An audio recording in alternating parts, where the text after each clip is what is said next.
ছাত্ৰ সন্থাৰ যিগৰাকী প্ৰাক্তন সাধাৰণ সম্পাদকৰ কথা কোৱা হৈছে শংকৰজ্যোতি বৰুৱাই ছাত্ৰ সন্থাৰে আমাৰ এগৰাকী সদস্যক বিয়া কৰাম বুলি যৌন শোষণৰ বলি কৰাৰ অভিযোগত অভিযুক্ত। গতিকে তেওঁৰ সপক্ষে ছাত্ৰ সন্থাই স্থিতি লোৱাৰ প্ৰশ্নই নাহে আৰু তেওঁৰ সপক্ষে স্থিতি ল'ম বুলি আশা কৰাটো ভুল। আৰু সেইকাৰণে তেওঁৰ সপক্ষে আশা কৰিম বুলি যিসকলে ভাবি আছে তেওঁলোকক সন্মান সহকাৰে ক'ব খোজো সেই আশা নকৰিব, কাৰণ ছাত্ৰ সন্থাই সেইগৰাকী ব্যক্তিৰ সপক্ষে স্থিতি লোৱাৰ প্ৰশ্ন আহিব নোৱাৰে। তেখেতে ছাত্ৰ সন্থাৰ এগৰাকী সদস্যক বিয়া কৰাম বুলি যৌন শোষণৰ বলি কৰাৰ অভিযোগত অভিযুক্ত আৰু সেইকাৰণে তেওঁ বহিষ্কাৰৰ পৰা হাত সাৰিবৰ কাৰণে প্ৰাথমিক সদস্যৰ পৰা পদত্যাগ কৰিছে। কিন্তু বিষয়টোৰ ওপৰত সদৌখন ছাত্ৰ সন্থা এতিয়া 10জনীয়া তদন্ত কমিটিয়ে তদন্ত কৰি আছে। প্ৰথম প্ৰতিবেদন দিলে, দ্বিতীয় প্ৰতিবেদন দিব, দ্বিতীয় প্ৰতিবেদনৰ ওপৰতো ব্যৱস্থা হ'ব। যিগৰাকী ব্যক্তিৰ কথা আপোনালোকে উল্লেখ কৰিছে, তেখেত সদৌ অসম ছাত্ৰ সন্থাৰে এগৰাকী সদস্যাক বিয়াৰ প্ৰলোভনেৰে যৌন শোষণ চলোৱাৰ অভিযোগত অভিযুক্ত হৈ ছাত্ৰ সন্থাৰ মজিয়াৰ পৰা বহিষ্কাৰ হোৱাৰ ভয়ত ছাত্ৰ সন্থাই এৰি যাব লগা হৈছিলে।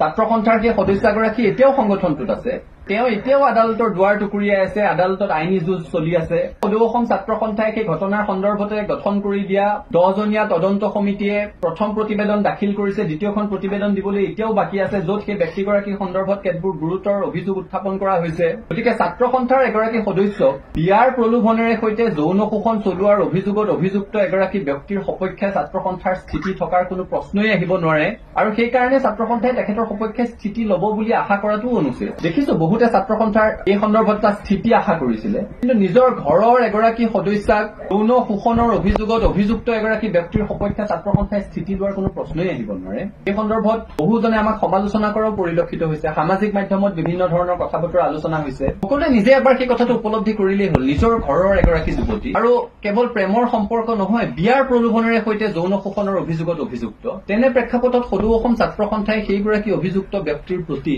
কোনো ধৰণৰ অনুকম্পা দেখুওৱা, কোনো ধৰণৰ স্থিতি প্ৰকাশ কৰাৰ কোনো প্ৰশ্নই থাকিব নোৱাৰে আৰু ছাত্ৰ সন্থাৰ পৰা সেইটো আশা নকৰিবলৈহে সকলোকে অনুৰোধ জনাইছো। সেই ছাত্ৰীগৰাকী যিদিনাখন হস্পিটেলত ভৰ্তি হৈছিলে, আপোনালোকে কৈ থকা যুৱকজনৰ প্ৰতাৰণাৰ বলি হৈ বিয়াৰ প্ৰলোভনেৰে কৰা যৌন শোষণৰ অভিযোগৰ বলি হৈ এগৰাকী যুৱতীয়ে আত্মহত্যা কৰিব লগা এটা পৰিৱেশৰ সৃষ্টি হৈছিলে। তেওঁ ন্যায় বিচাৰি আজিও ছাত্ৰ সন্থাৰ মজিয়াত মাত মাতি আছে, তেওঁ ন্যায় বিচাৰি আজিও আদালতৰ মজিয়ালৈ গৈ আছে, আজিও তেওঁ মানসিকভাৱে ভাঙি আছে। গতিকে যেতিয়া হেণ্ডকাফৰ কথা কয় আমাৰ সেই চিত্ৰডাললৈ মনত পৰে। ছাত্ৰ সন্থাৰ লাখ লাখ প্ৰাক্তন কৰ্মকৰ্তাক যৌন শোষণৰ অভিযোগত অভিযুক্ত হৈ বিয়াৰ প্ৰলোভনেৰে নিজৰ কামনা চৰিতাৰ্থ কৰাৰ অভিযোগত অভিযুক্ত হৈ ছাত্ৰ সন্থাৰ পৰা বহিষ্কাৰ হোৱাৰ ভয়ত ছাত্ৰ সন্থাই এৰি গুচি যাবলগীয়া হোৱা এগৰাকী সদস্যৰ সৈতে তুলনা নকৰিবৰ কাৰণে মই সকলোকে অনুৰোধ কৰিম।